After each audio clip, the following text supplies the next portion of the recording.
नमस्कार, मैं अभय सिंह और आपका एक बार फिर से स्वागत है हमारे नए पॉडकास्ट एपिसोड में।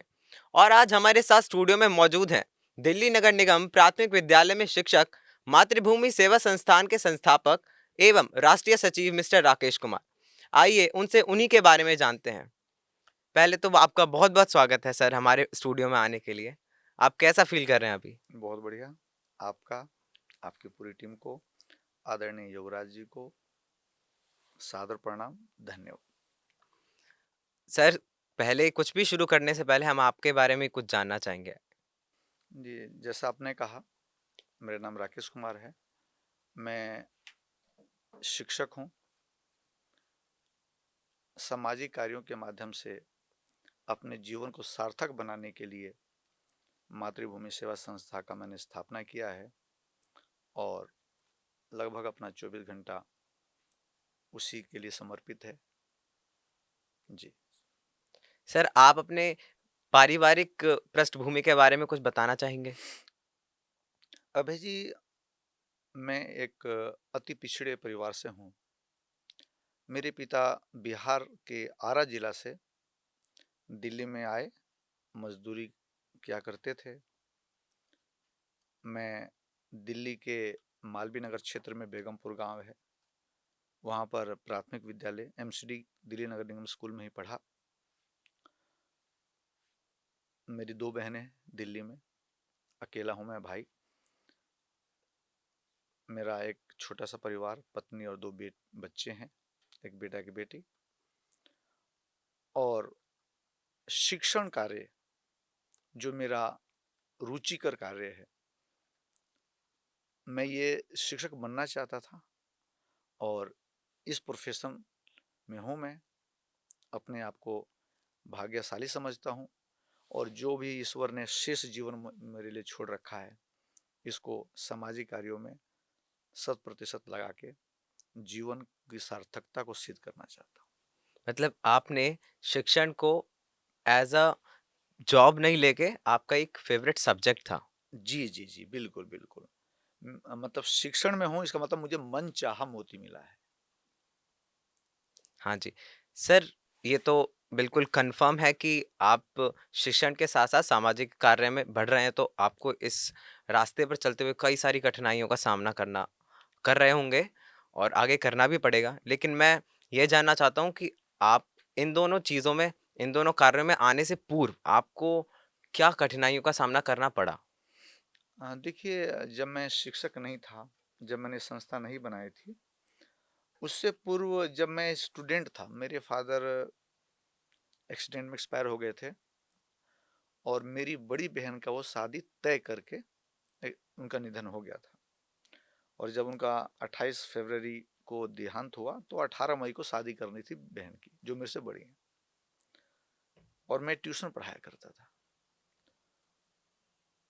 तो उस दौरान मुझे याद है कि एक बालक को अपनी बड़ी बहन के विवाह करना हो और आर्थिक रूप से बहुत कमज़ोर हो, तो उस समय मुझे बड़ा संघर्ष वाला लगा। फिर उसके बाद मैंने अपनी पढ़ाई जारी रखी, शिक्षक बना और शिक्षण के दौरान भी मुझे अपने एजुकेशन विभाग के माध्यम से कई कठिनाइयों का सामना करना पड़ा। और मैंने सामना किया, जो कि कुछ चीज़ें विद्यालय में सही नहीं चल रही थी। मेरे ऊपर एक्शन हुआ, प्रोबेशन पीरियड में 3 इंक्वायरी हुई और मैं उसमें सफलतापूर्वक आगे निकला। सर, आपको इस ऑर्गेनाइज़ेशन को शुरू करने की कहीं से इंस्पिरेशन मिली, कोई प्रेरणा स्रोत? अ, हाँ, ये प्रश्न कई बार लोग पूछते हैं। मैं जो अपने अतीत को देखता हूँ, समझता हूँ, एक डीएनए वर्ड है।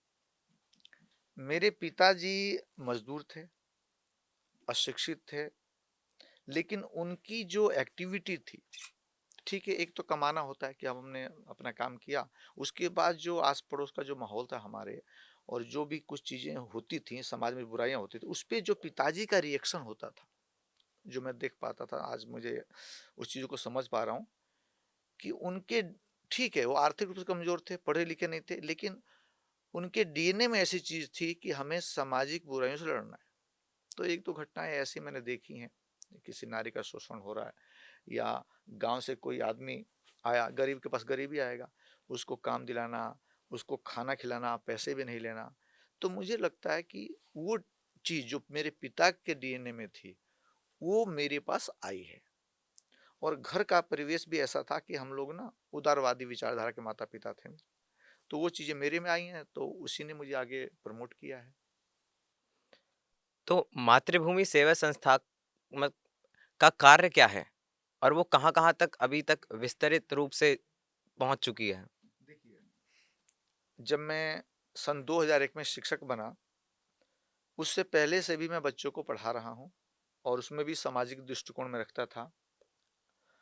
और जब मैं शिक्षक बना, तो मुझे भी नहीं पता कि ये चीज़ें कहाँ से आई। मैंने बच्चों को क्रांतिकारियों के जन्म दिवस, बलिदान दिवस, पुण्यतिथि, उनके बारे में बताना शुरू किया।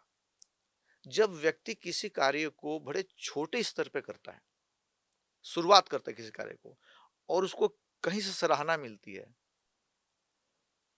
मनोबल बढ़ता है, तो वही चीज़ मेरे साथ हुआ।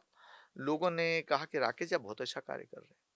आप बच्चों को स्कूल में अच्छे से पढ़ाते हैं, अलग से समय निकाल के पढ़ाते हैं, क्रांतिकारियों के ऊपर अच्छा कार्य कर रहे हैं, बच्चों को क्रांतिकारियों के जीवन के महान त्याग और बलिदान को बता रहे हैं। वो अलग बात है कि मैं उसके लिए बहुत खर्चा नहीं करता था, छोटे स्तर पे बताता था, लेकिन कार्य लोगों के माध्यम से ये पता चलता था कि अच्छा कार्य है। तो उसने मुझे प्रमोट किया, उसने मुझे प्रेरित किया। कुछ लोगों ने कहा भी कि राकेश जी, ऐसा क्यों नहीं करते हो? आप अपने जेब से 2-4 रुपए खर्चा कर रहे हो, और इस कार्य को बड़े स्तर पर क्यों नहीं किया जाए? आप संस्था बना लीजिए। संस्था बनाने से ये होगा कि आपसे लोग जुड़ेंगे। आज आप अकेले कर रहे हैं, कल आपके साथ अनेक लोग होंगे, तो जो कार्य आप जिस स्तर पे कर रहे हैं, उसका स्तर बढ़ेगा, लोग ज़्यादा जुड़ेंगे, कार्य सुंदर होगा, समाज का ज़्यादा भला होगा।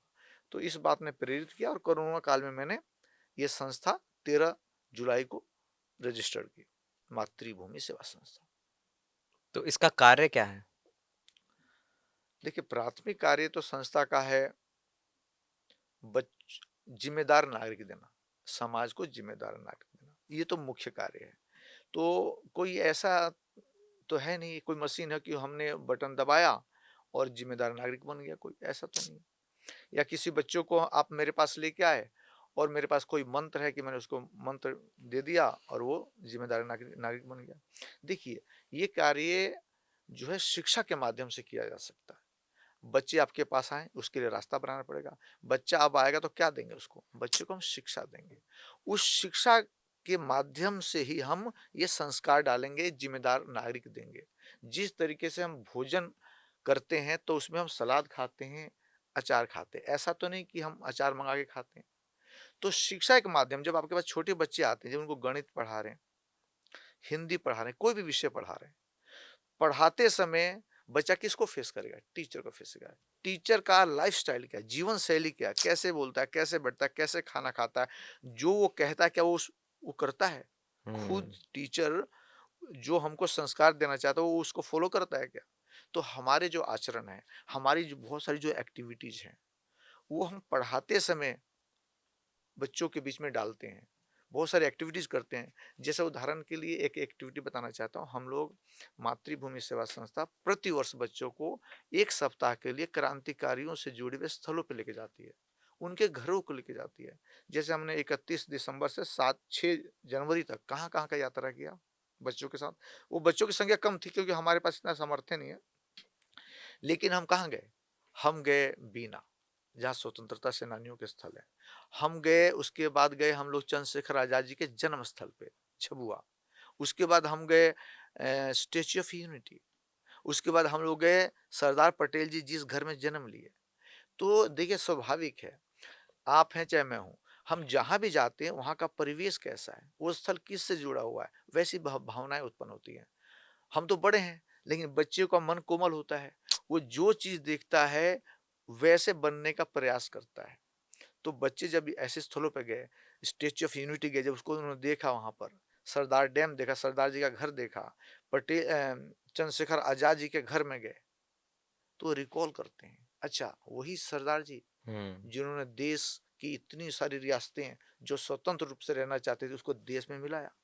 वही आज़ाद जी जो भारत के बहुत अति पिछड़े परिवार में जन्म लिए और उन्होंने माता-पिता की चिंता नहीं की और मातृभूमि की आज़ादी के लिए उन्होंने अपना सर्वस्व न्यौछावर कर दिया। तो उससे प्रेरणा क्यों नहीं लेंगे? बिल्कुल। जी। सर, आपने जैसे अभी विद्यार्थियों की बात की, तो आपके अनुसार एक आदर्श विद्यार्थी कैसा होना चाहिए? या फिर उसमें ऐसे क्या गुण होने चाहिए, जो उसको एक आदर्श विद्यार्थी बनाए? देखिए, विद्यार्थी की जो आयु होती है, देखिए प्राथमिक विद्यालय में उनकी आयु कम होती है, 10 साल से कम होते हैं। आप लोग जो हैं 15 साल, 16 साल, 17 साल, तो अलग-अलग आयु में अलग-अलग उद्देश्य होता है। लेकिन एक आदर्श विद्यार्थी का जो सबसे पहला लक्षण है, जो मैं समझ पाता हूँ, कि वो ध्यान से सुने। अपने विद्यालय में शिक्षक के द्वारा जो भी शिक्षण दिया जा रहा है, जो भी एक्टिविटी दी जा रही है, उसको ध्यान से देखे, सुने। उसके बाद वो सारी चीज़ें स्वतः ही सीख जाएगा। देखना और सुनना, ध्यानपूर्वक, ये पहला लक्षण होना चाहिए। वैसे तो बहुत सारे हैं, लेकिन यही प्राथमिक मेरे हिसाब से है, यही सीखने के लिए आगे प्रेरित करता है। हमारा जो ध्यान नहीं है, हम अटेंटिव नहीं है, तो चाहे कहीं पे भी जीवन में, विद्यालय के अलावा भी हम लोग भी स्टूडेंट हैं। अगर हम किसी चीज़ को ध्यान से देखते नहीं है, सुनते नहीं है, तो हम कभी भी सीख नहीं पाएँगे। सीखेंगे तो आधा-अधूरा सीखेंगे। तो पहला ही लक्षण विद्यार्थी का होना चाहिए कि जब आप कुछ सीखने के लिए किसी कक्ष में बैठे हैं, कहीं भी बैठे हैं, तो पूरा का पूरा जो ज्ञान देने का प्रयास कर रहा है, उस आप समर्पित हो जाओ उस तरफ। सर, जैसे आपने बोला कि सुनना बहुत इम्पोर्टेंट है, लेकिन आज के जो विद्यार्थी हैं, वो सुनना ही नहीं चाहते। वो मतलब इतना ज़्यादा अपने ही कामों में व्यस्त हो चुके हैं, अगर हम किसी के साथ अपने फ्रेंड के साथ बैठे हैं, तो हम उसके साथ गपशप कर रहे हैं। टीचर बोलता जा रहा है, हम सुनना ही पसंद नहीं कर रहे हैं। तो ऐसी परिस्थिति में जो एक विद्यार्थी है, वो चाह रहा है कि वो पढ़े, लेकिन उसके फ्रेंड सर्कल ऐसा है, या फिर आजकल सब फ्रेंड्स बात करना ज़्यादा प्रेफ़र करते हैं एज़ कंपैरेटिव टू स्टडी। तो उनके बारे में क्या आप कहना चाहेंगे कि उनको ऐसा क्या करना चाहिए कि वो ऐसा माहौल क्रिएट कर पाएँ, ऐसा एनवायरनमेंट क्रिएट कर पाएँ, जिससे कि वो टीचर को ध्यान से सुन सकें? जी। देखिए, जहाँ तक मैं समझता हूँ, आपका प्रश्न थोड़ा-सा डिफ़िकल्ट है, लेकिन फिर भी मैं इसका जवाब देने का प्रयास करता हूँ। बच्चा माहौल क्रिएट नहीं करता है। हम टीचर, हम अभिभावक, हमारा, ये समाज का दायित्व है कि हम ऐसा माहौल तैयार करें। आप अभी क्या बालिग हैं, नाबालिग हैं आप, छोटे बच्चे जो प्राथमिक विद्यालय के होते हैं, वो कैसे माहौल बनाएगा? वो तो टीचर का, स्कूल प्रबंधन का, समाज की ज़िम्मेदारी है ना, कि हम यदि विद्यालय में पढ़ना चाहता है, तो हम वो माहौल दें बच्चों को। लेकिन फिर भी कुछ ऐसी चीज़ें हैं, कुछ ऐसी एक्टिविटीज़ हैं, कुछ ऐसे क्रियाकलाप हैं जो पेरेंट्स के द्वारा या कुछ सुझाव ऐसे होते हैं जो पेरेंट्स बच्चों को दे सकते हैं कि ऐसी परिस्थिति में भी आपको किस तरीके से रहना है। और विद्यालयों में भी मुझे लगता है कि स्कूल प्रबंधन के द्वारा ऐसी परिस्थितियों पे कई सेमिनार होते हैं या सुझाव दिए जाते हैं कि बच्चों, अगर आपको माहौल आपके अनुरूप नहीं मिलता है, तो उस समय किस तरीके से आपको उस परिस्थिति में भी आपको अपना समय का सही उपयोग करना है, या पढ़ना चाहते हैं या कोई और एक्टिविटीज़ करते हैं, उस आपके ऊपर उस परिस्थिति का प्रभाव ना पड़े। बाकी मैं ज़्यादा इस विषय पे नहीं बोलना सर, जैसे फ़ोन आज के समय में डिस्ट्रैक्शन बन चुकी है, अच्छी तरह से। ना सिर्फ़ बच्चों के लिए, बल्कि बड़ों के लिए भी। तो बच्चों के आपके टाइम पे फ़ॉर्च्यूनेटली फ़ोन नहीं था। मैं फ़ॉर्च्यूनेटली इसलिए बोल रहा हूँ क्योंकि चाहूँगा। हमें बहुत कम होता था। हाँ जी, तो और स्मार्टफ़ोन तो बिल्कुल भी नहीं थे। तो डिस्ट्रैक्शन कम थी, इसीलिए जो पुराने लोग हैं, आप जैसे जो लोग हैं, वो आज ज़्यादा सक्सेसफुल हैं। तो आज के टाइम पे बच्चों के लिए वो बहुत बड़ी डिस्ट्रैक्शन बन बन चुकी है। तो उसके बारे में आप क्या कहना चाहेंगे? देखिए, आपका प्रश्न बहुत अच्छा है और मैं जवाब देना चाहूँगा इसका। फ़ोन, मोबाइल, ये सारी चीज़ें ना विद्यार्थी के जीवन में बहुत ज़्यादा उपयोगी हैं, बहुत ज़्यादा। ये खराब चीज़ें नहीं हैं। मैं जब न्यूज़ कुछ पढ़ता हूँ, तो मैं कहता हूँ, सोचता हूँ कि मतलब कोई चीज़ अच्छी या बुरी है, हम उसको किस तरीके से इस्तेमाल करते हैं। मैं न्यूज़ पढ़ रहा था, केरल का एक बच्चा किसी कारण से, आर्थिक परिस्थितियों के कारण से, वो कोचिंग वगैरह नहीं कर पाया और वो उसका आईएएस बनने का सपना था। वो कूली का काम करता था और जब भी उसको समय मिलता था, वो क्या करता था बच्चा, वो यूट्यूब चैनल पे बहुत सारे वीडियो देखता था और वो आईएएस बन गया। तो जो भी जिस भी डिवाइस की आप बात कर रहे हैं, वो एक्चुअली में यूज़फुल है। वो पेरेंट्स का ज़िम्मेदारी है, शिक्षक की ज़िम्मेदारी है, हमारे समाज की ज़िम्मेदारी है कि किस स्तर का बच्चा है। प्राथमिक स्तर का है, 10वीं का है, 12वीं का, किस स्तर का बच्चा है, कितने देर मोबाइल को यूज़ करना है। हुँ। और हमारा प्राथमिक विद्यालय का बच्चा है तो उसको क्या-क्या चीज़ें कब-कब देखनी, कितने समय के लिए देना है। बच्चा हम ऐसा ना करें कि बच्चा मोबाइल को अपनी संपत्ति, उस पे पूर्ण अधिकार समझे, नहीं। हुँ। उसको ये पता है कि इस समय हमें को मिल सकता है, इस काम के लिए मिल सकता है। उसको हमें बच्चे को आदी नहीं बनाना है। बच्चा उससे फ़ायदा उठा पाए, वो पेरेंट्स, टीचर गाइड करे बच्चे को। जैसे आपने बोला कि किसी पर्टिकुलर टाइम के लिए उनको फ़ोन देना चाहिए। जी। लेकिन जब धीरे-धीरे करके ये चीज़ होने लगती है ना, तो बच्चे को एक एडिक्शन लग जाती है फ़ोन की, है ना? और फिर वो और सारी चीज़ों को भूल ही जाता है। उसको ऐसा लगता है कि फ़ोन और मैं, इसलिए बच्चों का जो इंटरैक्शन है वो अपने पेरेंट्स के साथ भी बहुत कम हो गया है आज के टाइम पे। जी। वो अपने फैमिली एनवायरनमेंट में रहना पसंद नहीं करते। उनको एक फ़ोन दे दो हाथ में और वो खुद, वो इनफ है उनके लिए। तो आप इसके बारे में क्या टिप्पणी करना चाहेंगे? देखिए, आपके हम विद्यालय में बच्चा 4 घंटे 5 घंटे के लिए आता है। वहाँ के अपने कोड कंडक्ट्स होते हैं, तो विद्यालय शायद अलाउ भी नहीं करता है। लेकिन बच्चा तो मैक्सिमम टाइम अपने घर में रहता है। पेरेंट्स को ये पता होना चाहिए और आजकल तो मीडिया है, न्यूज़ है, उसके माध्यम से कई जानकारियाँ मिलती भी रहती है कि इससे बच्चे बिगड़ रहे हैं। देखिए, वो डिवाइस नहीं बिगाड़ रहा है, हुँ। आप उसका समय निर्धारण करें। बच्चे के आजकल मोबाइल पे काम भी आते हैं स्कूल से, ठीक है। कई चीज़ें देखनी भी होती हैं, ठीक है। यदि पेरेंट के पास कंट्रोल नहीं रहेगा, पेरेंट्स को पूरा जानकारी नहीं रहेगा, तो बच्चे बिगड़ेंगे ही बिगड़ेंगे। और ये आज के डेट में मुझे लगता है 90% जो बच्चे अच्छा नहीं कर पा रहे हैं, अच्छा आईक्यू होते हुए भी, हुँ, तो उसको पूरा का पूरा सौंप दिया गया है। जैसे वो बच्चे की संपत्ति बिल्कुल। पेरेंट्स की संपत्ति है। पेरेंट्स उसको समय निर्धारित करके देंगे कि आपको होमवर्क मिला है, आप देख लीजिए, कुछ ज़रूरी चीज़ देख लीजिए। दे के और आप कहीं नहीं जा सकते। पेरेंट्स को हुँ, अपने सामने ही उसको, छोटा बच्चा ख़ास करे तो उसको, मतलब पेरेंट्स के एक्टिविटीज़ से बच्चे में ये समझ में आ जाए कि मुझको 1 घंटे के लिए मिला, आधा घंटे के लिए मिला, इस काम के लिए मिला, अगर मुझे उस पे खेलना है, कुछ कार्टून देखना है, तो ठीक है, 10 मिनट, आधा घंटा। उसको 24 घंटे के लिए नहीं दे सकते आप।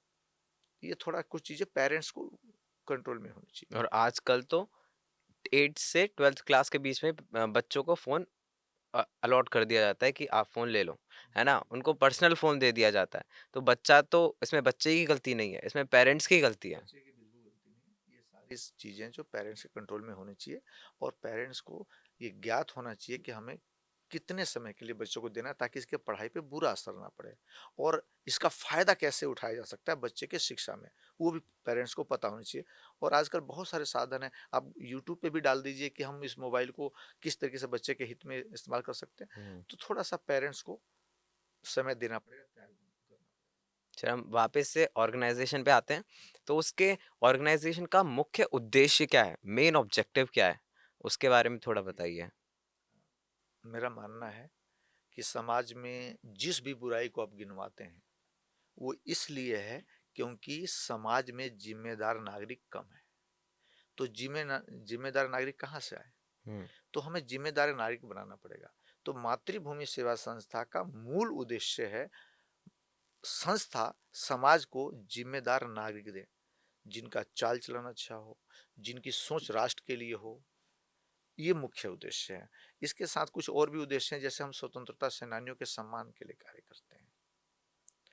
तो जो प्राथमिक उद्देश्य है, वो है जिम्मेदार नागरिक नागरिक देना। उसको हम लोग संस्था, मातृभूमि सेवा संस्था, शिक्षा एवं संस्कार शालाएं चलाती है, बच्चों को शिक्षा देती है और वहाँ पर कुछ एक्टिविटीज होती हैं जिसके माध्यम से बच्चे जिम्मेदार नागरिक बनने के अग्रसर हैं। दूसरा हमारा प्रयास है स्वतंत्रता सेनानियों के सम्मान के लिए। उसमें हम दो चार चीज़ें कर रहे हैं। सबसे पहले हम लोग प्रतिदिन 365 दिन में कोई ऐसा दिन नहीं है जिस दिन हम कोई लेख, वीडियो नहीं शेयर करते सामाजिक पटल पे, जितने भी, चाहे फेसबुक हो, यूट्यूब हो, व्हाट्सएप हो, उस पे आज जिनका भी जन्म दिवस है, बलिदान दिवस है, पुण्यतिथि है, उनका जो पूरा बायोडाटा, और विश्वसनीय, विश्वसनीय इसलिए क्योंकि मातृभूमि सेवा संस्था का डायरेक्ट कनेक्शन जो है जितने भी स्वतंत्रता सेनानी उन परिवारों से, चाहे भगत सिंह हो, चाहे झांसी की रानी हो, सुखदेव, राजगुरु, टाटा टोपे, रामप्रसाद बिस्मिल, इन सब परिवारों से हमारा बहुत निकट संबंध है। और उन लोगों से हम लोग मिलते हैं, परिवार से बातचीत करते हैं, और जो विश्वसनीय जानकारी है वो हम समाज तक पहुंचाते हैं, यूट्यूब के माध्यम से, व्हाट्सएप के माध्यम से, फेसबुक के माध्यम से, और अन्य तरीकों से। हम लोग इनके जन्म दिवस को, बलिदान दिवस को अपने संस्था में मनाते हैं, और क्रांतिकारियों से जो जुड़े हुए स्थल हैं उन स्थलों का हम लोग सौंदर्यीकरण करते हैं ताकि उन स्थलों को सम्मानजनक स्वरूप मिल पाए। और इनके त्याग और बलिदान को तो जन जन तक पहुंचाना अति आवश्यक है। इसीलिए मातृभूमि सेवा संस्था ने एक कैलेंडर भी प्रकाशित किया है जो हम प्रतिवर्ष प्रकाशित करते हैं।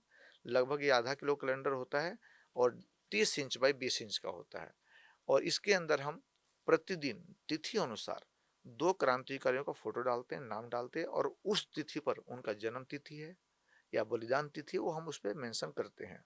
और ये कैलेंडर हम लोग सभी मंत्रालयों में प्रतिवर्ष भेजते हैं, और सैनिक स्कूलों में 500 कैलेंडर हम निःशुल्क भेजते हैं।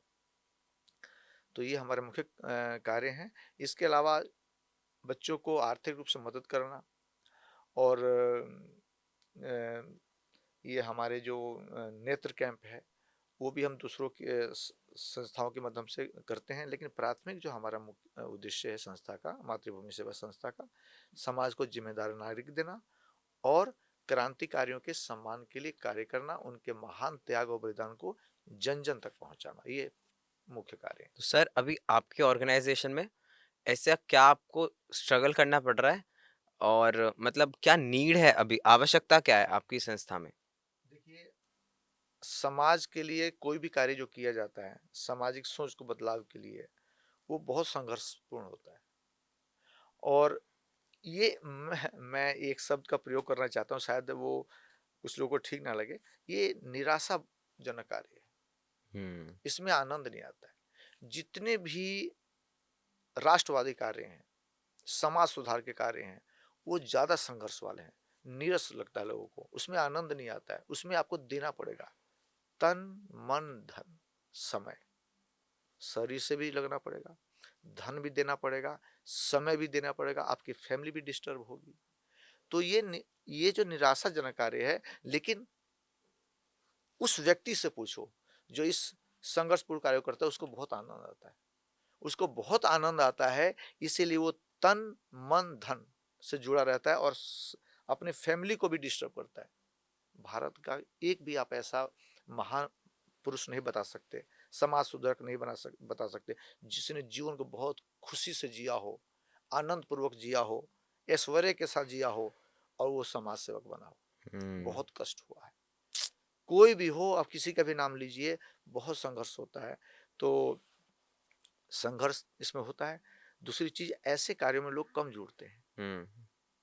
अब चलिए, समाज के बदलाव के लिए चलिए, कुछ देने के लिए चलिए, आपके साथ कम जुड़ेंगे, मिलेंगे लंबे लंबे समय तक जब आप संघर्षशील रहेंगे तो लोग मिलेंगे। मुझे भी मिले हैं कुछ लोग, लेकिन उनकी संख्या कम है। तो अभी मातृभूमि सेवा संस्था को मानवीय संसाधन, ह्यूमन रिसोर्स की जरूरत है, आर्थिक रूप से जरूरत है। अब जैसे हम बच्चों को पढ़ाते हैं, सभी के पास तो समय नहीं है, और समाज में ऐसे लोग कम हैं जो 5 किलोमीटर 10 किलोमीटर से डेली आए बच्चों को पढ़ाएं। तो हम शिक्षक रखते हैं उनके लिए, और कुछ चीजें ना पैसे से नहीं हो सकती है। हम्म। टीचर आ गया, संस्कार तो पैसे से नहीं दे सकते। आपको संस्था में ऐसा व्यक्ति जुड़ा हुआ हो जो ईमानदार हो, सच्चा हो, कर्मशील हो, धर्म संस्कृति की भी चीजें जानता हो, उसके अंदर राष्ट्रवाद हो। जब मेरे अंदर होगा कुछ तभी तो मैं बच्चों को दे पाऊंगा, मेरे बिल्कुल। अंदर कुछ है नहीं तो मैं क्या दे पाऊंगा। अगर मुझे आप प्रति घंटा 500 रुपये देते हैं, मैं पढ़ा के आ सकता हूँ, क से ज्ञ तक सिखा के आ सकता हूँ, जमा घटा सिखा के आ सकता हूँ, वो संस्कार कहाँ से दूंगा। मैं तो अपना 1 घंटा देखूंगा, लेकिन जो संस्कार देने वाला होगा वो बच्चों में डूब जाएगा, पूरा इंटरेस्ट लेगा, उनको अपना मान के पढ़ाएगा। तो संस्था को समर्पित साथियों की जरूरत है, संस्था को धन की जरूरत है, क्योंकि देखिए बिना धन के आप संसाधन नहीं जुटा सकते। बिल्कुल। जब संसाधन नहीं जुटा सकते क्या दे सकते? चाहे मानवीय संसाधन हो, चाहे प्राकृतिक संसाधन, वो सब संसाधनों की हमें जरूरत है। और मुझे पूर्ण विश्वास है लोग जुड़ रहे हैं, जैसे हमारे आदरणीय योगराज जी, एसएनडी का मैं विशेष तौर से धन्यवाद ज्ञापित करना चाहता हूँ, जो किसी न किसी रूप में हमें मदद कर रहे हैं।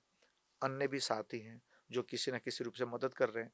आज हम ठीक है, छोटा प्रयास है हमारा, लेकिन मुझे उम्मीद है कि जिस तरीके से बच्चे संस्कार के मामले में, शिक्षा के मामले में अच्छा कार्य कर रहे हैं, सरकारी स्कूलों के बारे में आप जानते ही हैं कि समाज का वो तबका वहाँ पर आता है जो काफ़ी पिछड़ा होता है, जिनके माता पिता शिक्षा के मामले में कमज़ोर होते हैं, धन के मामले में कमज़ोर, वो बच्चे हमारे पास आते हैं, संस्था में आते हैं, हम उनको पढ़ा रहे हैं।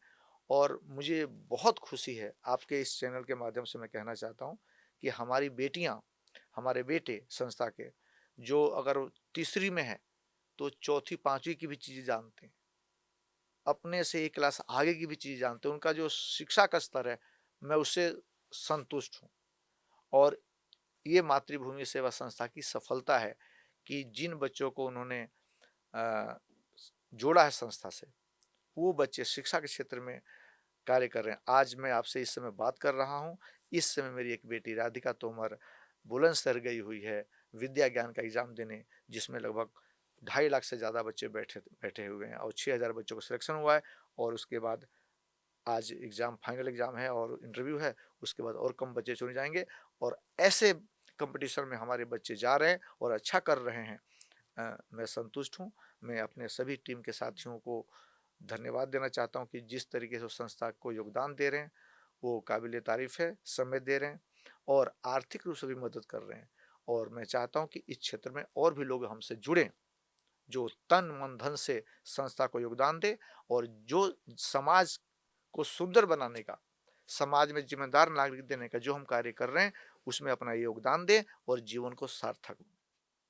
सर, जैसे आपने बोला कि कुछ पाने के लिए कुछ खोना पड़ता है, तो आप अपने जीवन में कुछ ऐसे सैक्रिफाइसेस बताइए रिलेटेड टू योर फैमिली और अदर देन दैट आल्सो, कि ऐसे क्या सैक्रिफाइसेस आपने अपने जीवन में किए? देखिए अभय जी, वैसे तो प्रश्न आपके लिए तो सही है, लेकिन मैं अपने मुख से कुछ बोलूँ वो वैसे तो उचित नहीं है। और ना ही मैं कुछ चीज़ें तो नहीं बोलना चाहूँगा। देखिए फिर भी मैंने जैसे पहले बोला कि जब हम समाज के लिए कुछ करते हैं, आप व्यक्तिगत लाभ के लिए नहीं करते हैं, समाज के लिए कुछ करते हैं, आपको आपको ये अच्छे से ज्ञान होना चाहिए, आपको कुछ मिलेगा नहीं एक चीज़ को छोड़ के, वो सम्मान, इज्जत, प्यार जनता का, और कुछ नहीं मिलेगा।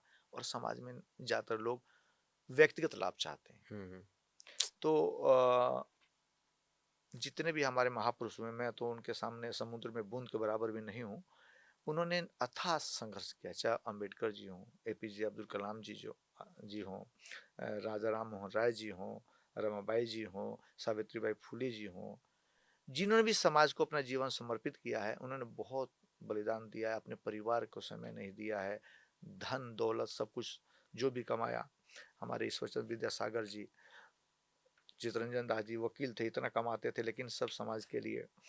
तो निश्चित तौर से मुझको भी तो फेस करना पड़ा ही है, लेकिन मैं चीज़ों को विस्तार से नहीं कुछ बोलना चाहता हूँ।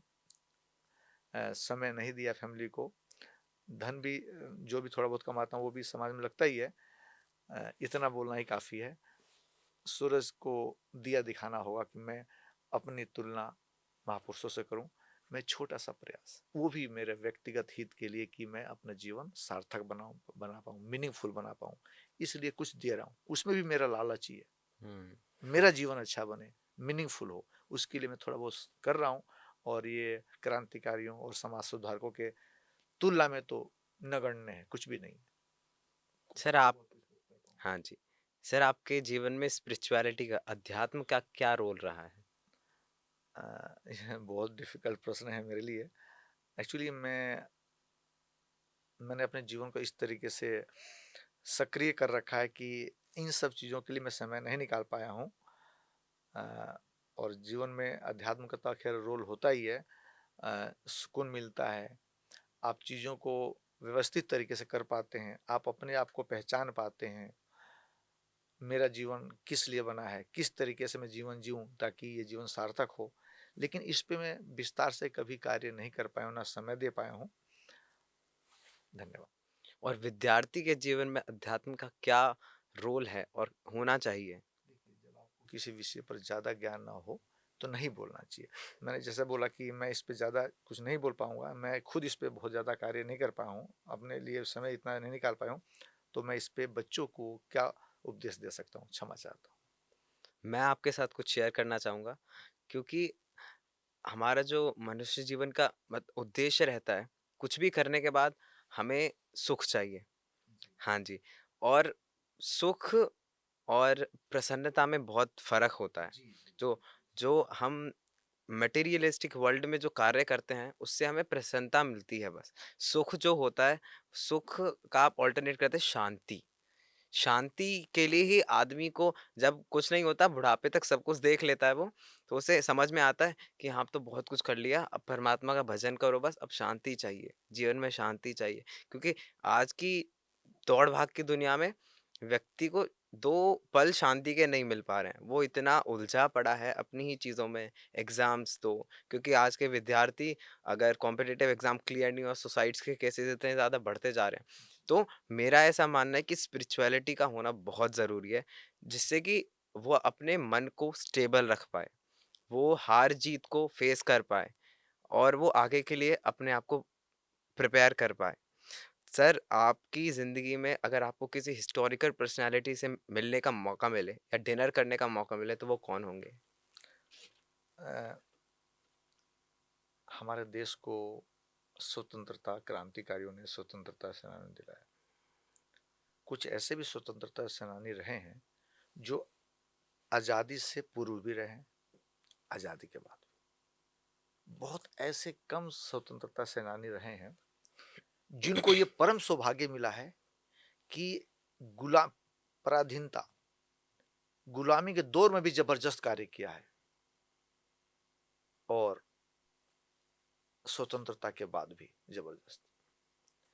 मैं सरदार पटेल जी का नाम लेना चाहूंगा। वैसे तो अन्याय होगा, मैं तो सभी सारे हुँ, हुँ। स्वतंत्रता सेनानी, नेताजी, आजाद जी, भगत सिंह सब बराबर है मेरे लिए। लेकिन सरदार पटेल जी मेरे दिल को छूते हैं। जी, जो इतने अस्वस्थ थे आजादी से पूर्व भी, लेकिन उन्होंने 1947 15 अगस्त 1947 के बाद और उससे पहले भी जो प्रयास उन्होंने रियासतों के लिए किया। देखिए, गुलामी के दौर में उन्होंने तो आजादी के लिए कार्य किया ही किया, लेकिन हमें 15 अगस्त 1947 के आसपास में हमें देश कैसा मिला था? 560 से ज्यादा रियासतें थी जो स्वतंत्र थी। हमारा देश उस समय, हमारे देश में एक वो हिस्से थे जो स्वतंत्र हो चुके थे, दूसरे हिस्से वो थे जो कि सीधा पूर्ण रूप से स्वतंत्र थे, हमारे देश में शामिल नहीं थे, रियासतें थी। और कुछ ऐसे हिस्से थे जहां पर अंग्रेज आंशिक रूप से शासन करते थे। तो सबसे बड़ी चुनौती हमारे देश के पास ये थी कि भाई ये बिखरा हुआ भारत, थोड़े से कुछ किलोमीटर चलो वहां एक स्वतंत्र राजा है, फिर कुछ किलोमीटर चलो फिर एक स्वतंत्र राजा मिल जाता है। तो पटेल जी को बहुत दुख हुआ ये सब देख के, उन्होंने पूरा प्रयास किया और मैं 100 में से 101 नंबर देना चाहता हूँ इस महापुरुष को। मैं कोटि कोटि नमन करता हूँ। मेरा सौभाग्य है कि मैं ऐसे व्यक्ति का नाम ले रहा हूँ और उनके जन्म स्थल पर जाने का सौभाग्य है, जिन्होंने देश को आजाद कराने के लिए परिवार को बलि चढ़ाया, परिवार को समय नहीं दिया। और आजादी के बाद ये जो नासूर था, जो हमारे रियासतें थी, इन रियासतों को एक करके अखंड भारत बनाया। मैं ऐसे महापुरुष के साथ अगर मुझे सौभाग्य मिलेगा तो मैं डिनर करना चाहूँगा, उनके दर्शन करना चाहूँगा, उनके साथ चाय पीना चाहूँगा। ये मेरे लिए ऐसा होगा जैसे मानो मुझे साक्षात प्रभु मिल गए, प्रभु राम मिल गए। सर आज 11 फरवरी है और आपको पता ही होगा कि आज दो बहुत बड़ी तिथियां हैं।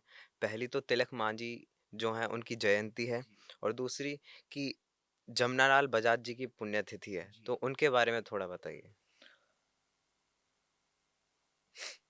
आज एक तीसरे भी व्यक्ति का है, मुझे ध्यान नहीं है, मैंने संस्था में साझा भी किया है। देखिए, तिलक मांझी जी आदिवासी स्वतंत्रता सेनानी, सन 1857 से पूर्व जिस प्रकार ब्रिटिश ने हमारे कृषि क्षेत्र पर कब्जा किया, आदिवासियों की जमीनों पर कब्जा किया, उन पे कर बढ़ाया, आदिवासियों के जो मूलभूत अधिकार थे उनको अपने अधीन लिया और उनका शोषण करना शुरू किया। आदिवासी एकत्रित हुए, संगठित हुए और उन्होंने परंपरागत हथियारों से अंग्रेजों का मुकाबला किया, जिनके पास आधुनिक हथियार थे। और मैं तो ये कहूँगा कि एक के हाथ में लाठी और एक के हाथ में बंदूक, फिर भी लाठी वाला भारी पड़ा। तो इनके महान आदिवासियों का जो हमारा त्याग और बलिदान रहा है देश की आज़ादी में, चाहे वो तिलक मांझी जी हों, चाहे बिरसा मुंडा जी हों, कान्हू हों, बहुत सारे आंदोलन हुए, उन सब में उनका योगदान अतुलनीय रहा है।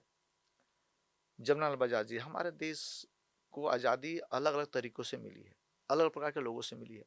किसी ने धन दिया है, किसी ने अपना तन दिया है, किसी ने अपनी कलम, अपनी प्रतिभा के माध्यम से योगदान दिया है। तो जमनालाल बजाज जी हो, ये भामाशाह जी हो, इन्होंने अपने धन के माध्यम से देश को आज़ादी दिलाई है। जमनालाल बजाज जी ने हमारे स्वतंत्रता सेनानियों के मार्गदर्शन में अपने धन का देश के स्वतंत्रता संग्राम में इस्तेमाल किया, चाहे उनके कार्यक्रमों को बढ़ाने के लिए हो, उनके संगठन को विस्तार रूप देने के लिए हो। तो ऐसे महापुरुष जिन्होंने धन के माध्यम से, ऐसे आदिवासी जिन्होंने अंग्रेजों के शोषण के लिए अपने प्राण दिए, इन सबको आज मैं कोटि कोटि नमन करता हूँ। और ऐसे क्रांतिकारियों को भी मैं नमन करता हूँ जिनका इतिहास में कहीं नाम दर्ज नहीं है, अज्ञात क्रांतिकारी, गुमनाम क्रांतिकारी। जी। सर आप father of the nation Mahatma Gandhi ji के बारे में क्या सोचते हैं और उनकी एक ऐसी क्वालिटी, अटमोस्ट क्वालिटी जो आप चाहते हैं आपके जीवन में होनी चाहिए और दूसरों के जीवन में भी होनी चाहिए। हर व्यक्ति से कुछ ना कुछ सीखा जा सकता है। महात्मा गांधी जी की मैं सराहना करता हूँ उस कार्य के लिए जो उन्होंने पैदल यात्राएं की, जनमानस को जागृत किया, संगठित किया और देश के आंदोलन में अपना जो भी योगदान हो सकता है वो देने के लिए उन्होंने प्रेरित किया। उनका योगदान है, निश्चित तौर से योगदान है। सर जितना मैं समझ पाया हूँ उन्होंने अहिंसा परमो धर्म को बहुत बढ़ावा दिया है और ऐसा मैंने सुना भी है, महाभारत में सुना है, बहुत सारे शास्त्रों में पढ़ा भी है कि जो शक्तिशाली व्यक्ति है वो नहीं है जो तन से शक्तिशाली है। शक्तिशाली व्यक्ति वो है जो किसी को क्षमा कर सके, जो किसी की बात को मतलब इग्नोर कर सके, लड़ाई को ना बढ़ाने से। तो मैंने उनसे ये चीज़ सीखी है। और सर आप ऐसा कोई मैसेज जो हमारे चैनल के माध्यम से आप हमारी ऑडियंस को देना चाहते हैं?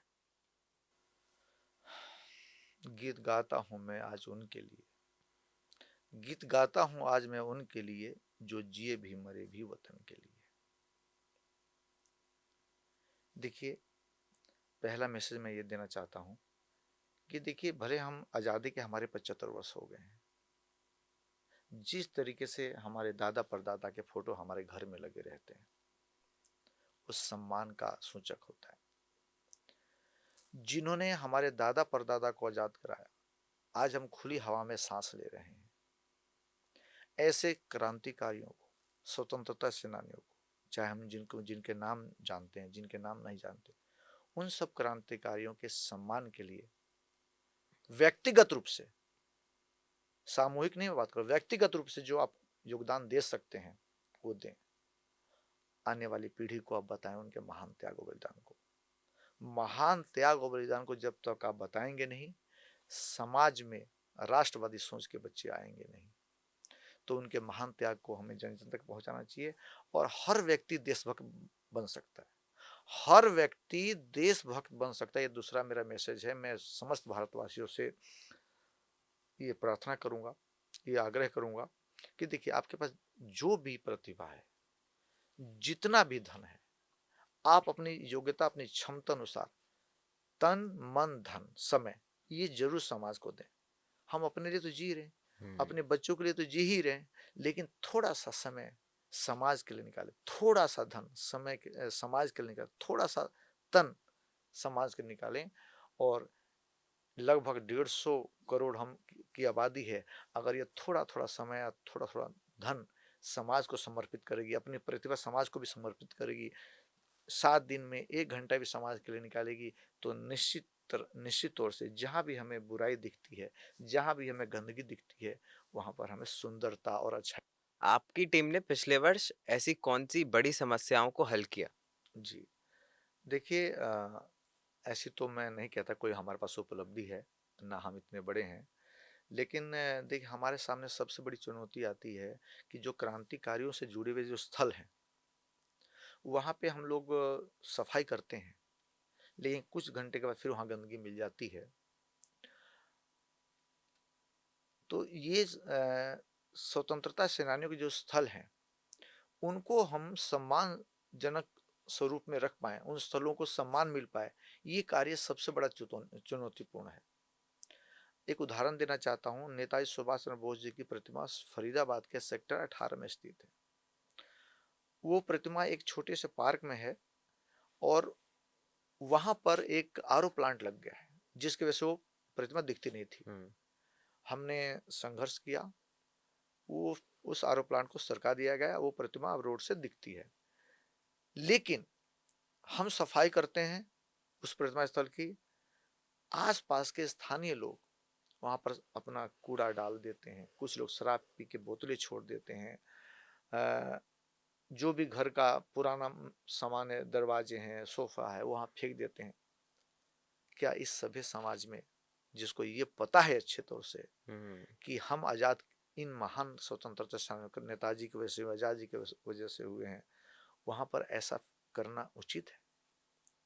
हमने लिखित में भी कई बार मैसेज किया है, संदेश दिया है, सूचना दिया है प्रशासन को। वहाँ का प्रशासन इस पे कोई अच्छी प्रतिक्रिया नहीं देता है। सबसे दुख जब होता है जब इन क्रांतिकारियों से के जो जन्म दिवस है, बलिदान दिवस है, पुण्यतिथि है, उन दिनों में भी उन स्थलों की साफ सफाई नहीं होती है। तो सबसे बड़ी चुनौती मातृभूमि सेवा संस्था के लिए क्रांतिकारी से जुड़े हुए स्थलों की है, जहां पर प्रशासन फील है, उसकी साफ सफाई नहीं करता है। और यदि हमारा प्रयास होता है सफाई करने का, वो कुछ देर के बाद फिर वैसा गंदा हो जाता है। उनसे जुड़े स्थलों का रिनोवेशन नहीं होता है, बाउंड्री टूटी पड़ी है, जिसको जो मन करता है वहाँ कूड़ा फेंक देता है। अपने घर का पुराना जो कहीं दूर फेंकना चाहिए जाके कूड़ेदान में, उसको वहीं फेंक देते हैं। मैं वहाँ के स्थानीय लोगों से निवेदन करना चाहूँगा, आपके चैनल के माध्यम से ये विनम्र मेरी प्रार्थना है कि आप इन स्वतंत्रता सेनानियों के सम्मान के लिए सोचें। यदि आप साफ नहीं कर सकते तो उस स्थल को गंदा ना करें। सर, लेकिन इसका कारण क्या है कि प्रशासन उस चीज पर गौर नहीं कर रहा है? देखिए, हमारे क्रांतिकारी बोर्ड थोड़ा देंगे। जो देश के लिए सर्वस्व न्यौछावर कर चुके हैं, वो वोट बैंक तो है नहीं। और यदि वो प्रशासन वहां पर कोई स्टेप लेता है तो स्थानीय लोगों को नाराज नहीं करना चाहते, वो वोट बैंक है। देखिए, जब तक हमारे नेताओं में देशभक्ति नहीं आएगी, हमारे क्रांतिकारियों के लिए सम्मान उनके दिल में नहीं आएगा। यदि मेरे अंदर सम्मान है क्रांतिकारियों के लिए, आपके मन में है, तो आप उस स्थल पे जाएंगे, उसकी साफ सफाई, उसके सौंदर्यीकरण की चिंता करेंगे। लेकिन मेरी चिंता, मेरी सोच, मेरा लगन मेरा कहीं और है।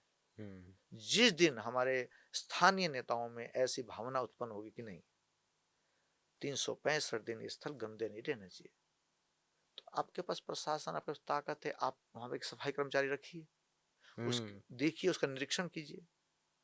तो ये इस चीज़ की कमी है।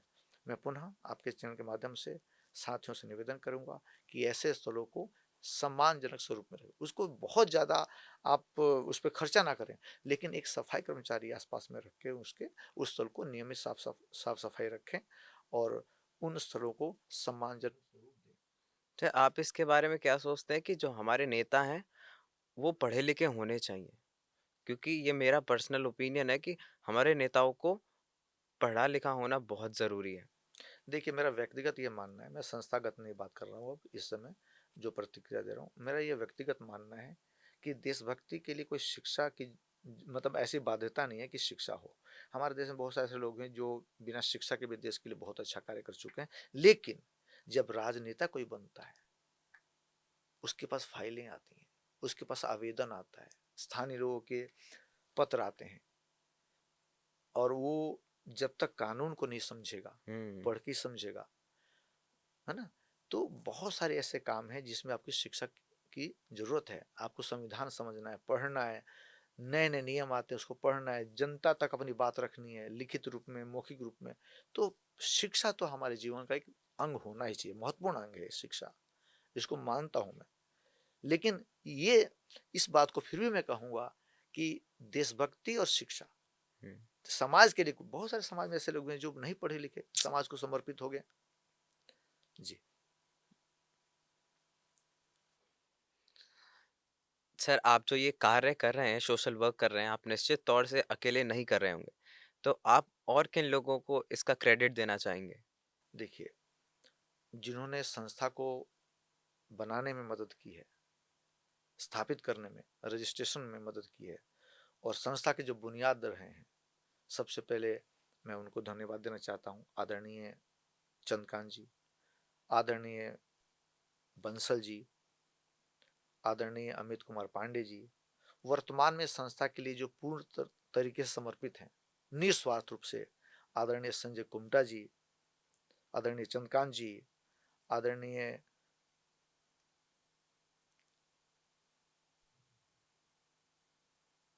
सतपाल भंडारी जी, प्रमोद सिंह नेगी जी, अन्य भी हमारे काफ़ी साथी हैं जो आर्थिक रूप से मदद कर रहे हैं, चाहे वो हमारे नितिन गर्ग जी हों। मैं कई साथियों का इस समय नाम याद नहीं कर पा रहा हूँ, तो ये सभी साथी हमारे बहुत महत्वपूर्ण योगदान दे रहे हैं। मैं उनको हृदय की गहराइयों से कोटि-कोटि नमन करता हूँ और ऐसी आशा उम्मीद रखता हूँ कि ये जो सहयोग है, चाहे वो शारीरिक रूप से हो, अपनी प्रतिभा के माध्यम से हो या मासिक सहयोग के माध्यम से हो, वो इसी तरीके से वो जारी रखें और जिस आशा उम्मीद के साथ वो संस्था को ऐसा योगदान दे रहे हैं, मैं ये आपके चैनल के माध्यम से विश्वास दिलाना चाहता हूँ कि ये जो बच्चे संस्था के हैं, आपकी उम्मीदों पे खरे उतरेंगे, समाज को हम एक बेहतरीन नागरिक दे पाएँगे और ये जो देश है, उसके विकास में, उसकी सुंदरता में हमारा योगदान सराहनीय हो। सर, इस प्रश्न के साथ हम इस पॉडकास्ट को पूरा करेंगे कि आप अपनी ज़िंदगी से कितना खुश हैं? सच पूछिए, जीवन मेरा संघर्षपूर्ण है, रहेगा भी, लेकिन रियली बहुत आनंद आता है जब आदमी बहुत मेहनत करता है हुँ, और उसके बाद जो पानी पीता है, भोजन करता है, उसको जो सूखे रोटी में भी आनंद आता है, तो इस बिल्कुल। संघर्षपूर्ण जीवन में भी मुझे बहुत आनंद मिलता है जब बेटियाँ, बेटे मेरे संस्था के सामने नज़र आते हैं, मैं उनको देखता हूँ, तो मेरी सारी जो संघर्ष जो है लगता है कि छोटा है, अभी काफ़ी संघर्ष करना है। तो जीवन से मैं बहुत ज़्यादा खुश हूँ, आप जैसे भाइयों का, आदरणीय युवराज जी का, हमारे डागर जी का, अन्य हमारी कुछ बहनें बहुत अच्छी हैं जो संस्था में, इन सब का जो स्नेह है, योगदान मिल रहा है, बच्चियों का जो कार्य है, ये सब मुझे बहुत खुशी प्रदान करता है। मुझे लगता है कि जीवन सार्थकता की ओर बढ़ रहा है। आपका बहुत-बहुत धन्यवाद सर, हमारे साथ जुड़ने के लिए और अपना कीमती समय हमको देने के लिए। अभय जी, आपका भी, आपकी पूरी टीम को मैं मातृभूमि सेवा संस्था की तरफ से धन्यवाद ज्ञापित करता हूँ और मैं मेरा प्रयास होगा, संस्था का प्रयास होगा कि हम आगे चल के फिर आपके सामने आएँ और एक नई ऊँचाई पे आएँ। Thank you. धन्यवाद। जय हिंद, जय भारत।